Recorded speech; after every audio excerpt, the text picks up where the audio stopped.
حضرت پیر محمد شاہد چشتی صاحب تشریف لائے، آپ کا بہت شکریہ۔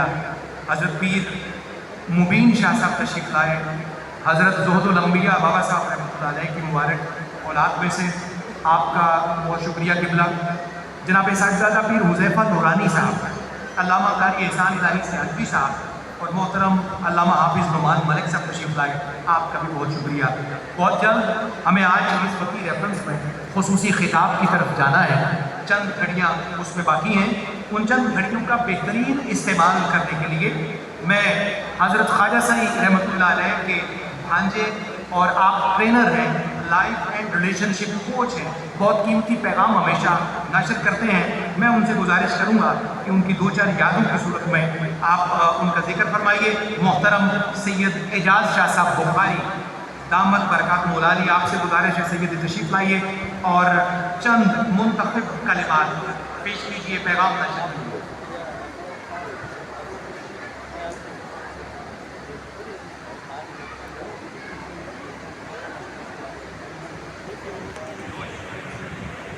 Thank you very much. میں جب فجر کی نماز پڑھ کے اپنی والدہ کی خدمت میں حاضر ہوتا تھا تو ایک آواز سنائی دیتی تھی جس میں کیمرہ آن ہوتا تھا اور میرے ماموں اس میں نظر آ رہے ہوتے تھے اور میری والدہ کہتی تھی ادا سی کیا حال ہے؟ آگے سے وہ فرماتے تھے اماں شکر ہے الحمدللہ۔ آج کتنے ماہ بیت گئے اس بات کو، جب کبھی بھی میں والدہ کو دیکھتا ہوں کہ وہ اپنے کمرے میں فجر کے بعد بیٹھی ہیں تو وہ انہوں نے اپنی تصویر میرے بابا سائیں میرے ماموں کے سامنے رکھی ہوئی ہوتی ہے۔ مجھے یاد ہے کہ جب آپ کو کینسر ڈائیگنوز ہوا تھا تو میں آپ کی خدمت میں حاضر ہوا تو مجھے مسکراتے ہوئے کہنے لگے سعید دیکھو والا رپورٹ کیا آیا۔ میں نے کہا سعید اللہ کرم فرمائے سے، تو مجھے فرمانے لگے کہ میں مدینہ شریف جا رہا ہوں اور وہاں سے میں اپنے آپ کو ٹھیک کروا کے آؤں گا۔ میں نے کہا کہ یہ کیا بات آپ فرما رہے ہیں، چونکہ ہم ذرا سائنس کے ساتھ جڑے ہوئے اور طرز کے لوگ ہیں، تو مجھے انہیں ایک شعر سنایا پنجابی کا جو میں آپ کی خدمت میں پیش کرتا ہوں۔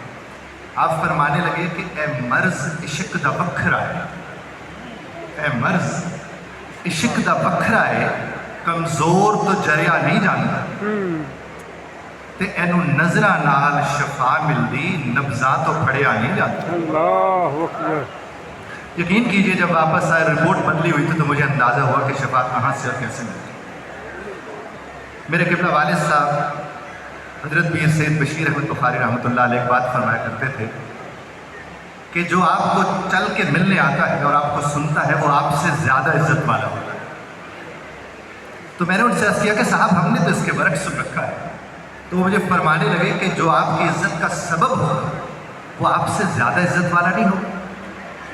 اب اگر اسی بات کو استاد ذہن میں رکھ کے کمرہ جماعت میں داخل ہو یا پیر اپنے مرید سے ملے تو وہ ادب کر کے ادب کرنا سکھا رہا ہو۔ اللہ اکبر، سبحان تو اللہ۔ مجھے پھر ایک بات کی بات یاد آئی، جب میں حضرت صاحب کی بات کرتا ہوں اپنے ماموں کی، میں تو لوگوں سے کہتا ہوں، بلکہ پچھلے 92 پہ میں نے یہ بات کی چینل پہ کہ میرے ماموں جیسا کوئی ماموں نہیں ہے، اور وہ نہیں ہے۔